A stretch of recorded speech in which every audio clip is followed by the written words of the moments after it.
All right, so for online genealogy tools, we will be going over Ancestry, and then Heritage Quest, and then we'll look at a few others as well that aren't library databases, but just others out there on the internet that we can use. So when we start with Ancestry, you always start at our website. So that is midlibrary.org.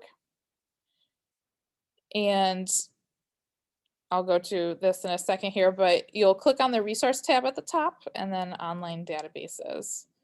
And then all of our databases are listed alphabetical order. So then you can just click on Ancestry. When you are in the library here, you do not need to put in your library card number. You just have automatic access to Ancestry. Right now from home, you can get access. It right now does go through till the end of the year. Because of COVID, Ancestry had decided that all libraries can have their patrons access this from home and not have to be in library, which is what it used to be for us. So hopefully that is going to continue past the end of the year. I know this is something that Ancestry is voting on and looking at, and a lot of libraries are definitely for it.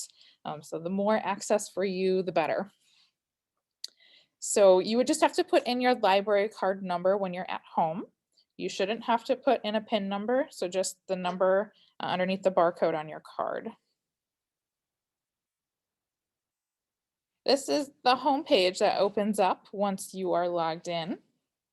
And up on the right side, it does say it's logged into Middleton Public Library.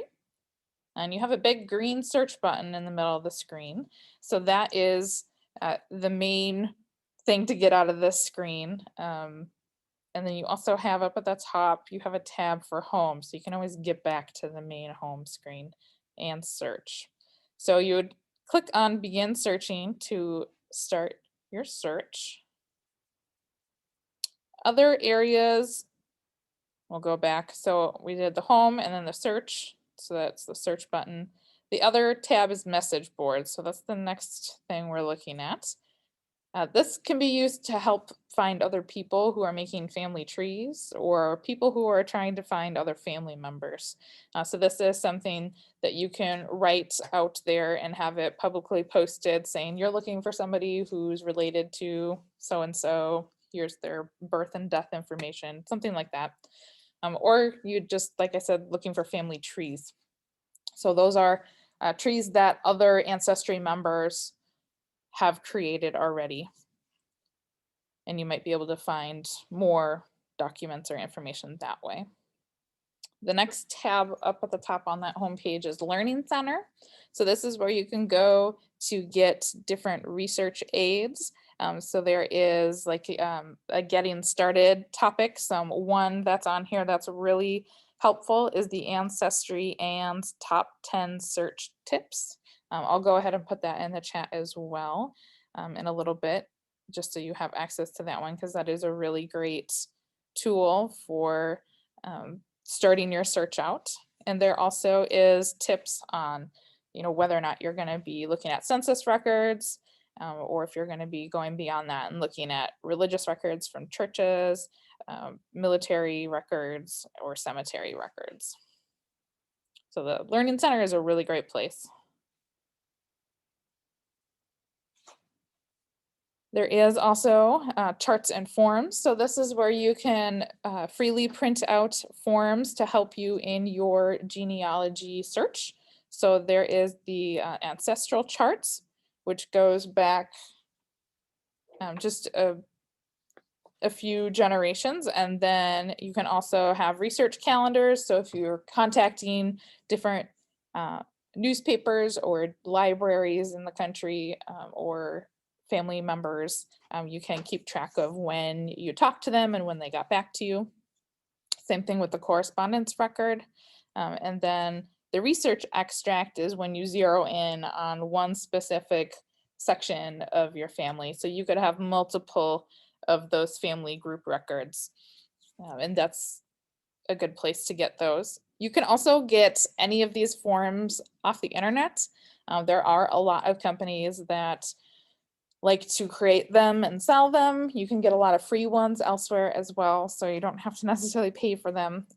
But the forms are really helpful because you can get lost very quickly in your genealogy search. There's also a new collections tab. This is where anything that gets added puts into here. So at the time that I took this screenshot, there was a bunch of tax records from, it looks like Pennsylvania, from Beaver County put in. There was also some voting records from Surrey, England. So it goes all over the world. It doesn't just have data from the United States, which is really helpful in genealogy searches. However, it can be a little complicated once you start going into other countries' records, especially if they're not in English. That's something that I'm definitely running into. When you go about your searches, it's really important that you try to fill in as much information as possible. So first name, last name, birth year, death year, or even a location they lived. It doesn't have to necessarily be where they lived all the time, or it could just be the location of where they were born or the location of where they died. Any of those pieces of information can help you get to where you want. You know, the whole point to get as much information as possible is because there's lots of people that do have very similar names. So you just want to make sure that you're getting as close to the right person as possible. This is what your search looks like when you first click that search button. So again, you put in your first, you can put middle names too if there are any, last name, any place they might have lived. So this could be city, county, state, or country, and the birth year. If you want some more options of information you might know, you can click on there and it might say something like spouse, spouse's name, or maiden names, things like that. And if you notice too here, you can explore by location. And you can also just right away jump into any of the special collections, and that'll be on the right side.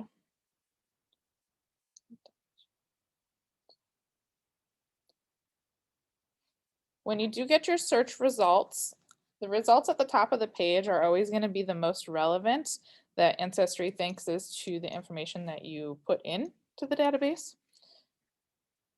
So the further away, the less relevant, and it may not be the person you're looking for.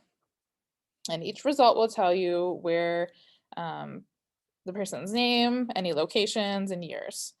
Some will have documents, but not all of them. So some of them might have pictures of census records or naturalization records. And sometimes it might be a photo, but other times it's just the text that came from that record. So there's no actual physical photo.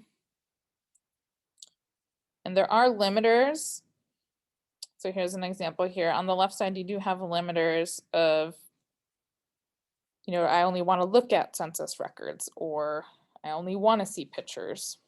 And you can also use the filters here to make it more broad or more exact. So it always starts fairly broad, but if you are getting too many results, using the slider bars here can help you get to more of an exact result list.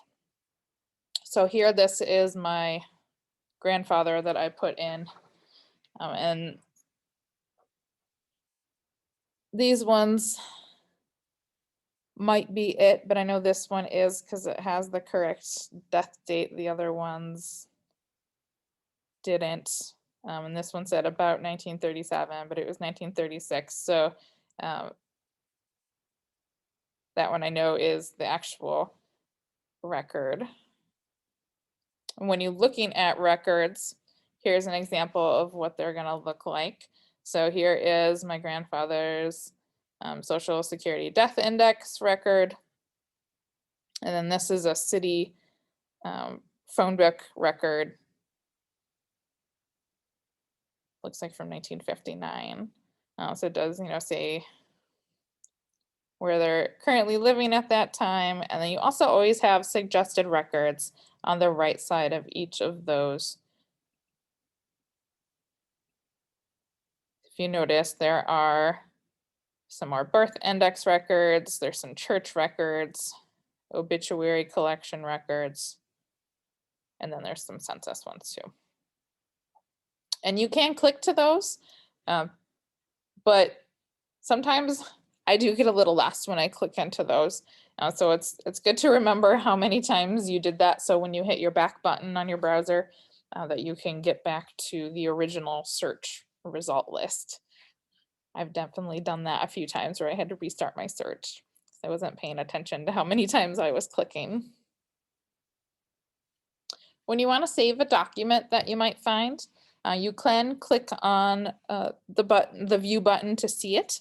There's also on the right side a send document button where you can email it to yourself to look at later. So either or, it kind of depends. If you view it, you can choose to save it to the computer you're on and either save it in a file folder or on a flash drive. But so here is a picture of the phone book.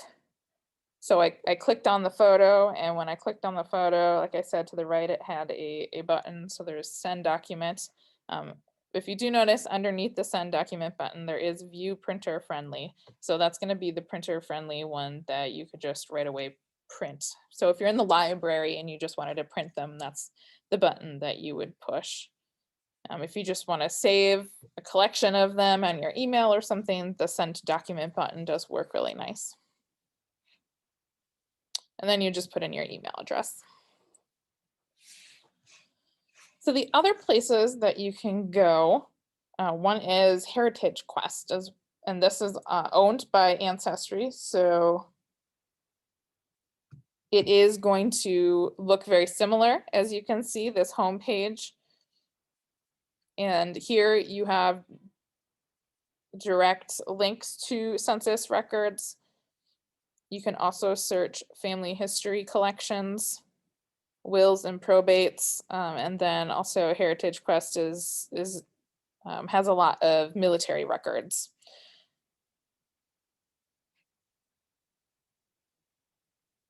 So again, it's going to look very similar in the search. So you have your name, last name. So here I put in my great-grandfather for a census search. And then when I did that, this is what my search results looked like.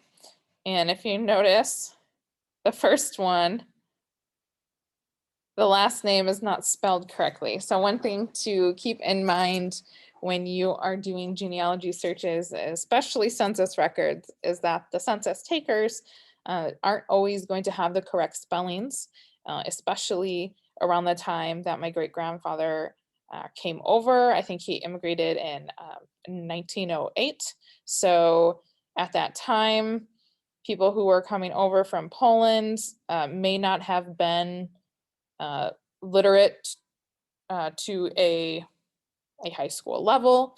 And so their spelling may not have been that great.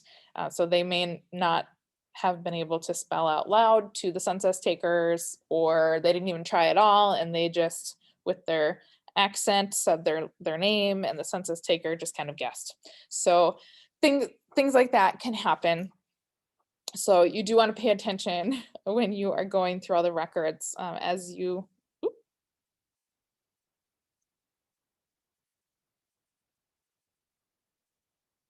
look. Got out of there for a second. Let's go back.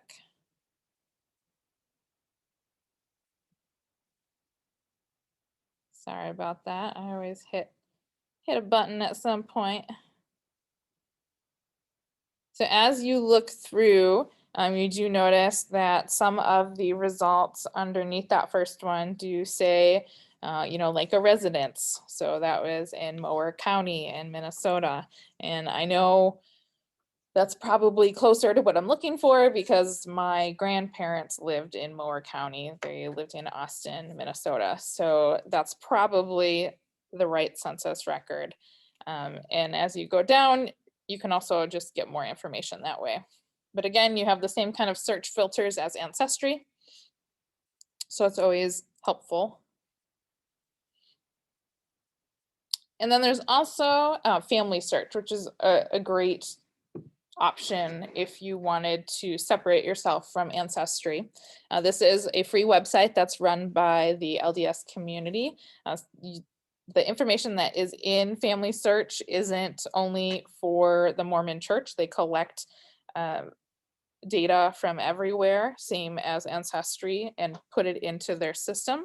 So sometimes I have been able to find pieces of information about my family on Family Search that I couldn't necessarily find in Ancestry for some reason. So I think it was probably because you can create your own family tree in there, and it's laid out really nicely. I feel like I like the family tree records a little bit better in Family Search than Ancestry. And I've been able to find some stuff that way. You do have to make a free account to use Family Search. But again, there's no, you don't have to pay for it. And everything on there is for free. So there's not anything extra you might have to pay for like on Ancestry.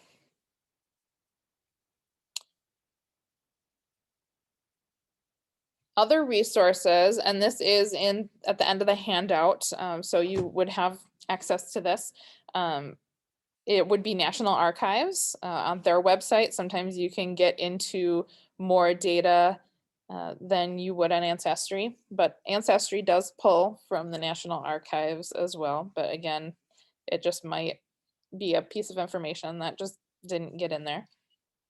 Cindy's List is a really good website that can direct you to different databases for different states and for different countries. So if you're doing a lot of stuff for a broad genealogy search, that's a great resource to find databases. And then there's also a lot of genealogy magazines. You can get a bunch of them through the library, either the physical version, or we also do have a few magazines online through Flipster and through Libby, or also known as Overdrive. So there are some genealogy magazines too that you could look at for tips. And we also have lots of books that you can check out. So if you ever want to look that up in LinkCat, I would search under words like genealogy or family history or family tree. You could also ask anyone at the library to help you find those books. They are downstairs. So now I'm going to show you live some of those searches just so you can see how to go about it. All right, I'm going to stop my share for a second and then reshare just so we have the right screen up. So first you do start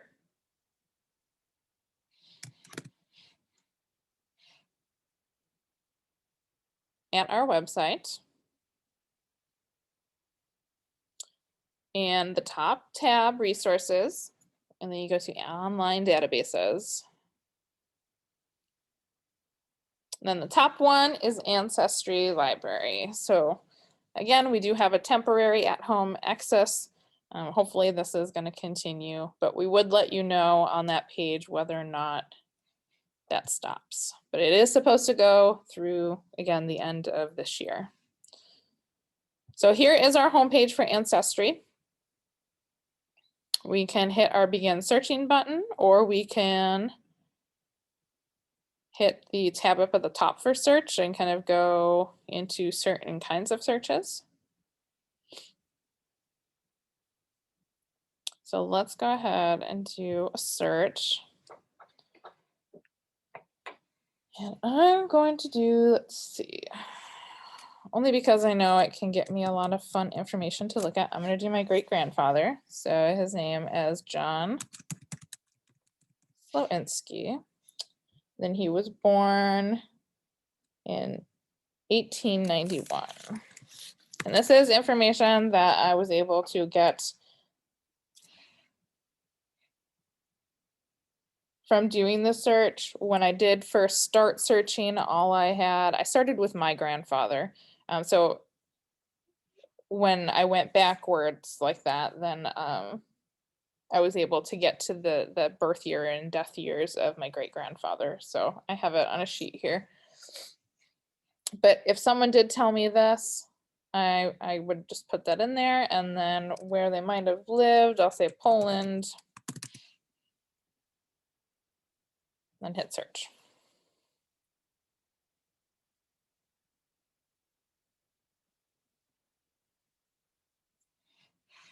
All right, so I do have quite a few of results. It does say I have over 7,000 results. I can make this more broad or more exact if I would like. Or I could just kind of also just start looking. So again, anything at the top is going to be more relevant.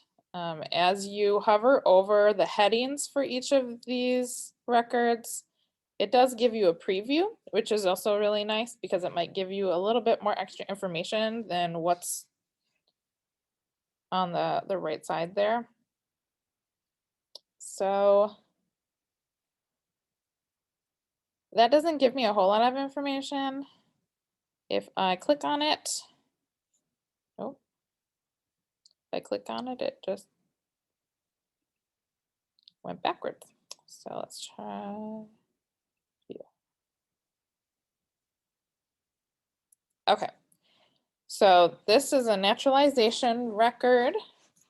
It looks like it says John Slowinski in Brownsdale, Minnesota. Birth date May 6, 1891. Birthplace Tarnobrzeg, I can't say that correctly, Poland. And then looks like this was through Austin, Minnesota that this happened. So there's a few things. I can play detective here because that's really the game of genealogy. So I know my family members lived in Austin. Brownsdale is near Austin as well. So it's very likely that my great grandfather lived in a different place, but near Austin. I do know what his birth date is, which is May 6th, 1891. So this is definitely his card. And then if you think about, I think it's the rule of three in genealogy searching, you need to find at least 3 different records that's giving you the same piece of information before you can say, yes, this is indeed the person I'm looking for, just so that you have a credible source. Often in genealogy, a lot of it is hearsay, like I said, with census records. So a census record alone wouldn't always be a resource that I would say is like, yes, this is definitely the person. You would definitely need to cross-reference that with at least 2 other pieces of information or records that say a similar thing until that seems to be true.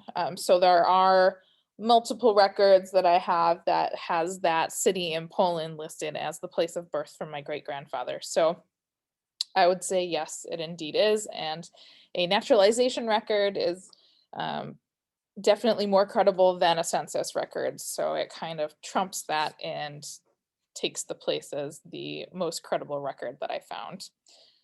If I hit my little back button, I could go back. I do have a save button over in the corner here, if you see on the right side. So if I do click that, this is again, I could send the image to an email, or I could save it to my computer here. And that's just going to put it in my downloads folder. So that's how I could save this photo of this record. If I hit the back arrow, then it goes back to my results page. And then I could keep going down. And I do have, I'll have you look at a census record here. Let's see. No, since 1940. Looks right. Okay, so it's John, 1891. Sounds about right. Mower County. And as I scroll down, sometimes it does have, especially with census records, it shows who else was mentioned in that census record. So there's household members. And here I definitely know this is correct because his wife name was Stella. And then these are a few of my grandfather's brothers. So this is the correct one. If I want to view the actual census record, I would hit that view button. Ancestry is nice and highlights in yellow the information that I'm looking for. So I can use any of the tools that are on the right side here to like zoom up in on it and see it up a little closer. And it does give me everybody's names on the left side here, and it still gives me the labels up at the top, so I don't forget which each one was. And then again, you have a save button here for printing or saving it to the computer or sending it to an email. And they're always going to give you other suggested records to look for. But again, if you click on those, do make sure how many times you're clicking. So if you hit the back button, you can get back to your results page. I know that's always been something that I get lost in. We could also look at one of these ones. So this is a Find a Grave index. So Find a Grave is a very helpful website, which is free to use to access any grave information. And there are, believe it or not, people that go around and just take pictures of headstones, every single headstone in a cemetery, and post it on here. We have a question here. Does Ancestry allow you to start a tree? So the answer to that question is, I believe, only the personal accounts allow you to make the tree, and that you are not able to make the tree with the library account that you are using here. So there are a few limitations with using this library account. What you can do is you can have a free account through Ancestry.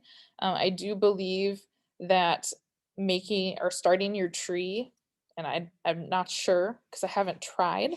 I do have a free account. I just haven't been on it in a long time.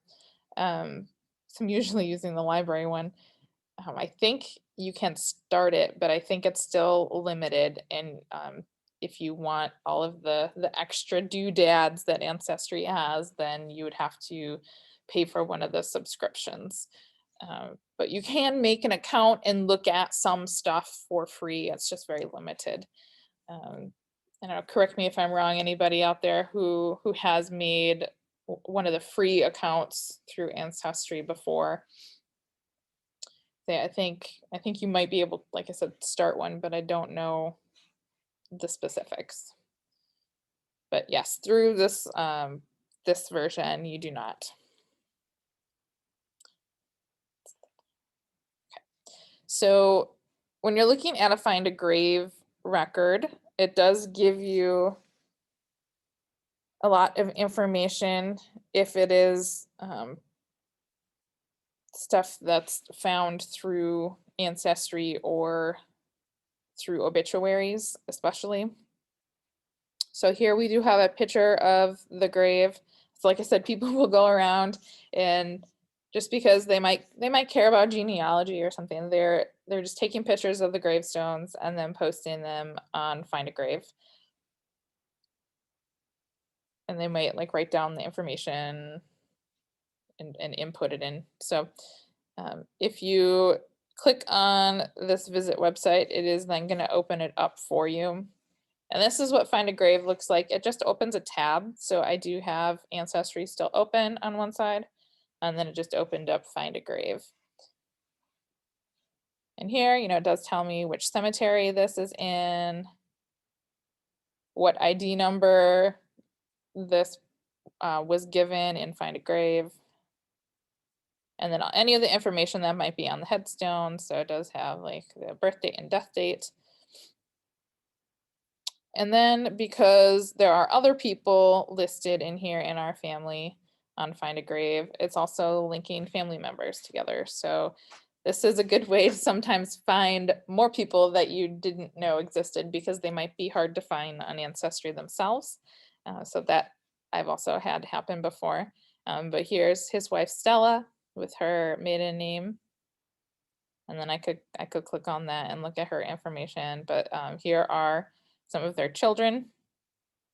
Here is my grandfather, Joseph Paul Slowinski. And then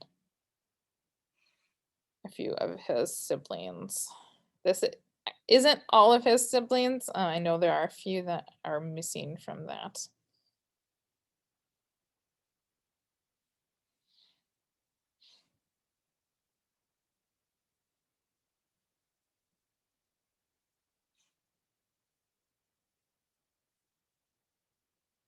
Rick, are you still hearing me? It looks, you said in the chat that you lost sound.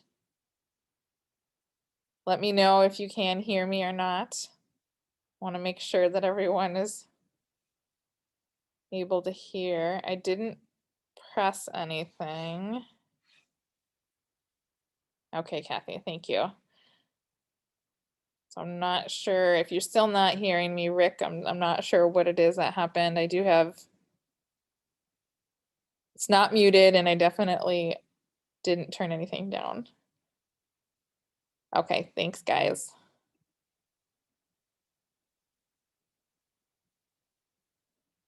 Okay, so let's go back. So I'm gonna go back to my tab of this. So here I did get a lot of information through that. And I can go back to my results page again. So those are probably the most common records that you're gonna see. There also is like the military records. So I'm just gonna click into one of those. So it looks like my great grandfather did have his draft registration card put in here. So I can take a look at the picture of it. And this is another place where I did see the place of birth written. So when I cross-reference this with the naturalization card and then one of the census records, that would be my 3. So that means that it definitely is the place that he was born. And the funny part about that, that area in Europe is it's listed here as Austria. Sometimes it's listed as Poland. Sometimes it's listed as Russia. So on different records, John gave different answers. And part of that reason is because this part of Europe was always in contention, and one country or kingdom would take over, and then it would become, a different country or kingdom for a while, and then somebody else would take over, and then it would be called something else. So at the time right now, this is actually in Poland, and the city does not exist anymore, but it is a neighborhood of one of the cities in southern, south, I guess southeastern Poland. So when you look into the history of that area, it can give you a little bit more answers to your genealogy search as well. So also pay attention to that if you have ancestors that are coming from Europe, especially Eastern Europe. There's sometimes records are gonna say different country names, but it really is the same area. So that's one thing that I found very interesting in my search. And the same thing goes for John's wife, Stella. She was born in Posen, Germany. That is what is recorded in a lot of places, but that also is right now in Poland today. So you can have different things on the records that are really the same. I am going to, let's see here. Is there any family trees listed? I hit family trees. Let's see if anything comes up.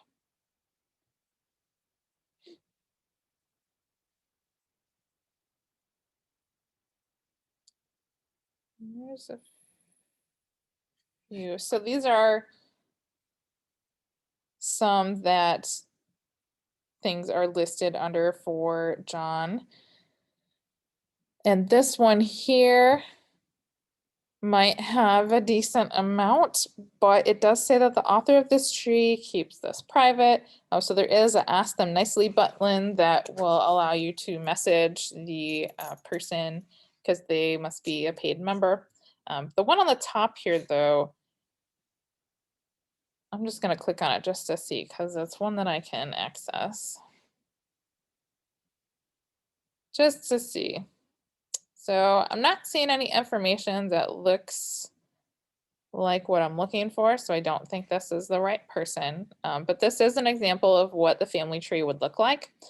So you have the main person, and then they have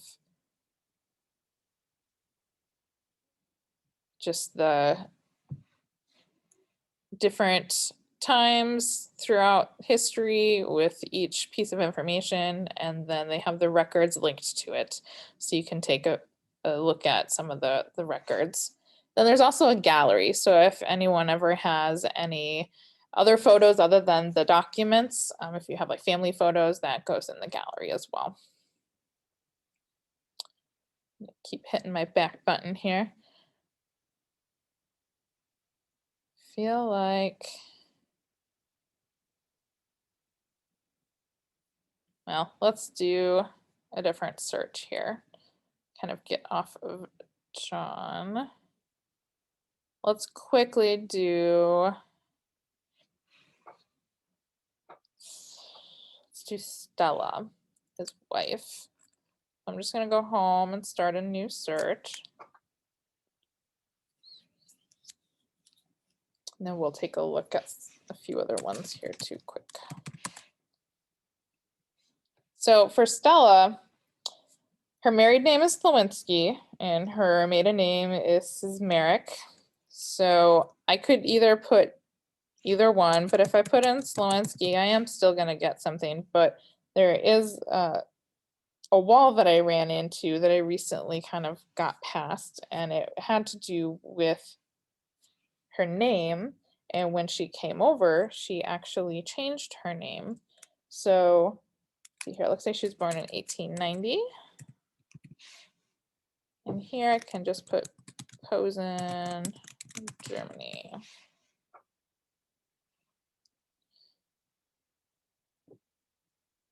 So once she came over, she changed it to Stella.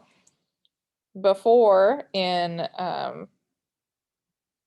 Europe, or Germany / Poland, wherever it is you want to say she was from, she was known as Stanislava. And the reason why I kind of thought about this was, since people do change their names sometimes, I looked at a list that I found on the internet of names from different countries and what the like other version of it in English would be. So for the English version, Stella, the Polish one is Stanislava. So I took that and I input it into Ancestry with her maiden name, and actually just today, earlier today, I was able to find what I think is probably her immigration record. But first, let's look here. So I have a census record, the first one, and then I also do have find a grave. So that's gonna resemble John's because it's gonna have the same headstone picture on there. So if I hit that census record, there's not a whole lot of other information on here that I don't already know. It says she's German from Posen, Germany. Other records I know she did say she's Polish. She was born in Poland, so it kind of goes back and forth. But there's her children at that time mentioned. So I know that's the right one.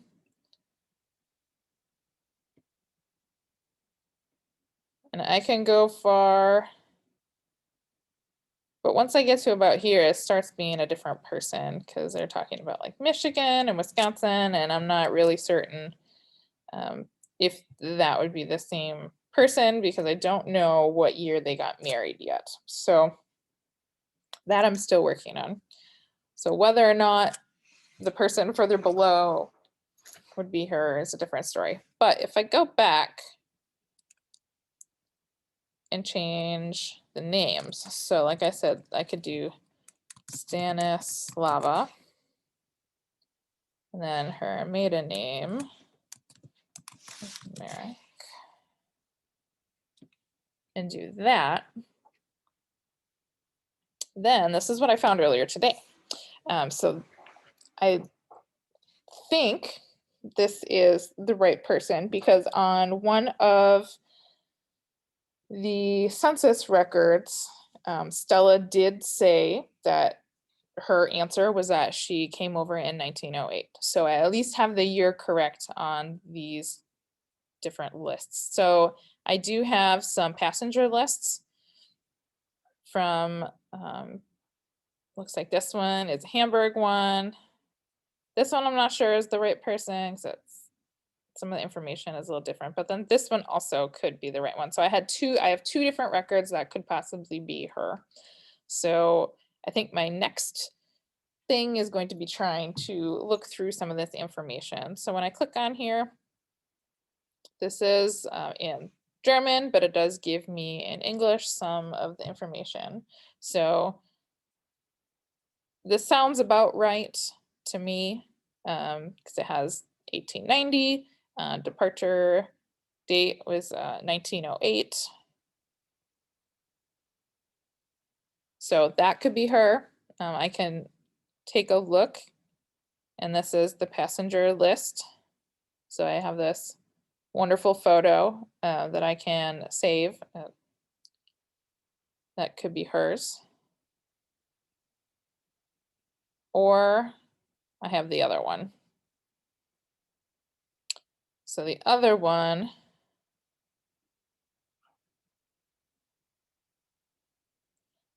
here seems, I don't know, I feel like it seems a little bit more like it could be her, only because this Frantisek is another version of Francis or Frank.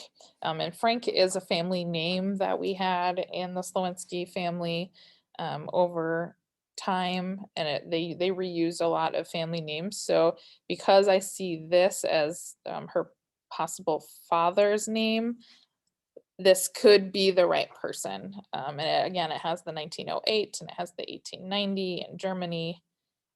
But it also has the ethnicity, nationality as Polish. So I'm kind of leaning towards this might be the right person. However, I am going to have to cross-reference some of this extra information in other documents.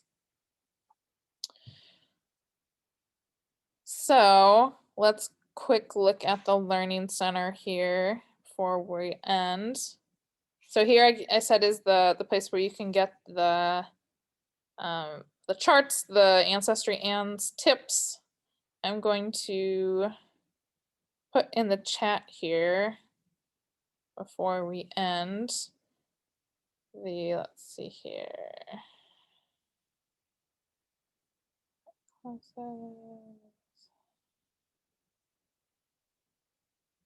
Oh, looks like I don't have it in here.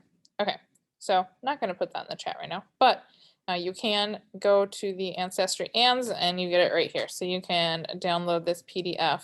It has some of the stuff we talked about here tonight, with people changing their names and just kind of how to go about your search. One thing with the census records too to keep kind of tabs on is there is a few census years that are missing. So pay attention to that because there was a fire at the US Census Records building, and so there are, I think, I can't remember if it was 1920 or no, it wasn't 1920. I can't think of it right now, but it is here in the information for census records about which year. If you can't find anything, it's probably because it burned up in the fire, unfortunately.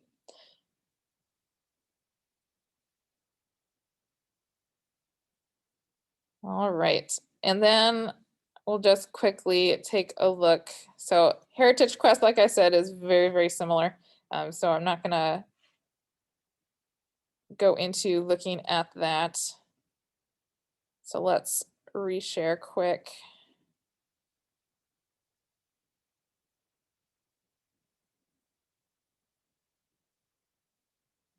And I'll show you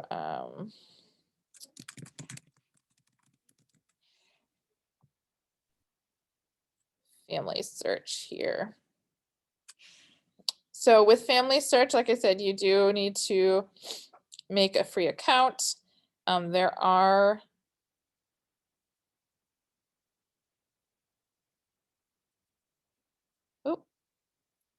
why the sharing on this is a little silly. Sometimes Zoom just isn't the perfect tool. Okay, so when you're at family search, there is the create a free account button. There is the family tree stuff. And then you also have memories, which is where photos can be, and then indexing, and there's other activities. So you can put your story in places, you can create information about yourself. This can extend into like projects that kids might be doing in school. So it can definitely go different directions.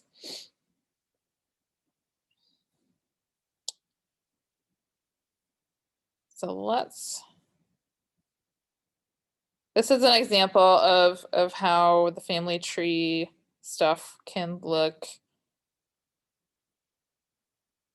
I really like just the visuals of it a little bit more than Ancestry. So this is just kind of like a wide version, but you would be zeroed in more in on the location with the map and things. And I don't know that I've made one, or if I do, I can't remember the stuff for it. But definitely take a look if you feel like you're getting stuck anywhere on Ancestry. Ancestry is probably the one that has the most information combined into one place. So it's a really good place to start. And if you're looking for somewhere to start, I would start with that.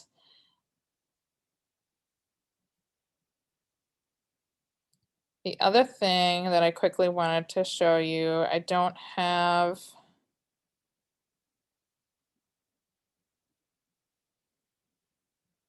Let's see.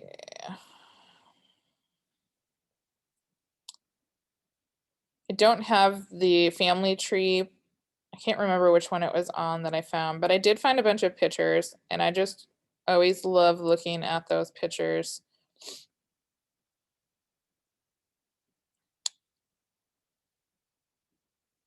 So I'm gonna open that up. Let's see.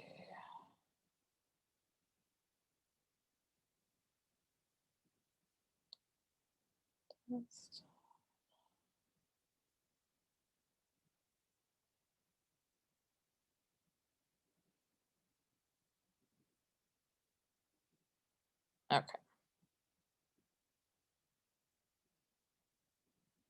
So through Family Tree, I was able to download a bunch of photos from somebody I don't even know, but who had a bunch of photos of people in my family. So now I have this huge bunch of things. So here, let's see here. This is John and Stella. This was their wedding photo. So I was able to find that through here. And John looks exactly like my grandfather. And all of the pictures of them as they're older, they look the same. And my father is even starting to resemble him a little bit. So that in itself was just kind of like a revelation, seeing photos from family members that I've never seen before. We also have, let's see, this is a family photo. So this is when they're older. So this is John and Stella. And then all of their children. And this guy over here is my grandfather. So he, in that photo, I feel like looks a lot like John when he was younger. And it was just really great to find these. So definitely search through those family trees. And like I said, I was able to get all of this. I even went as far back as on my grandmother's side, um, able to find that we actually had somebody who was in the Civil War in our family and who's registered in the Union. And I had no idea. I don't think anybody in our family really knew that somebody who we were related to was in any war, because as far as I know, none of my family members were in World War I or World War II or anything. So to find out that someone was in the Civil War was really interesting. But I was able to find like his muster roll in Iowa, and then um, that he was wounded in battle and then sent home injured. So it was really fun going down that journey. So definitely keep organized, use these charts that are in Ancestry, and have fun.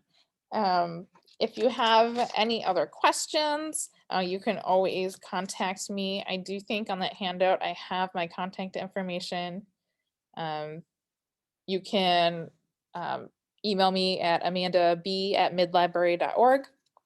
If you ever feel like you need some help here at the library, if you have family that was local to this area, we can always try and look for things like obituaries on our microfilm reader as well. That is a service that we do here at the library.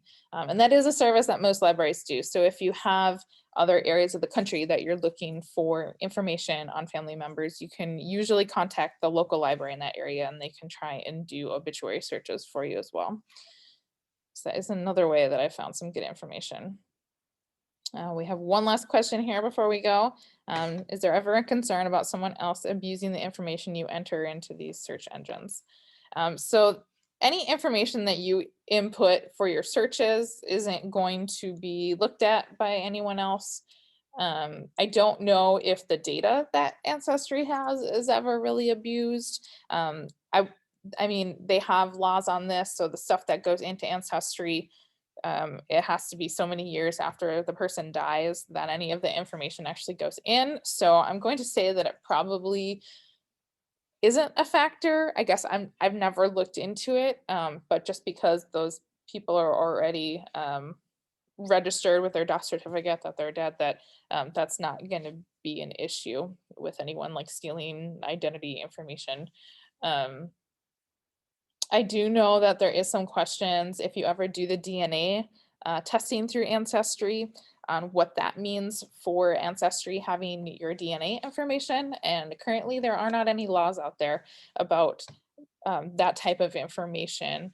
Um, so that's something that I would say is probably more what I'd be concerned about is if you're doing the Ancestry DNA test to see, like where are my family members? Is there anybody out there? Or where am I from? What percentage of this and this am I? Those are fun things to find out, but it's definitely um, a question in how companies like Ancestry would be using that information. And that, like, I have no answer to, again, because there's no laws. So I myself have held out on that. Everybody gets to make their own decision on that and kind of do their own research to figure out if they're comfortable using those types of tools that are out there right now. But that I think is probably more of a concern than any of the information that's coming from like census records or death certificates or things like that.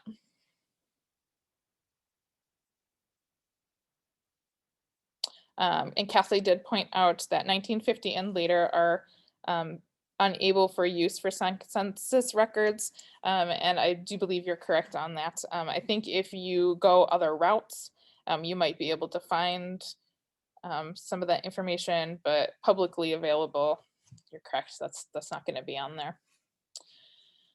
All right. So again, thanks for coming tonight. If you have any questions, you can contact me or any of the library assistants who do work on the desk. They're definitely able to help you or point you in the right direction if you ever have questions. But good luck on your genealogy searches, guys.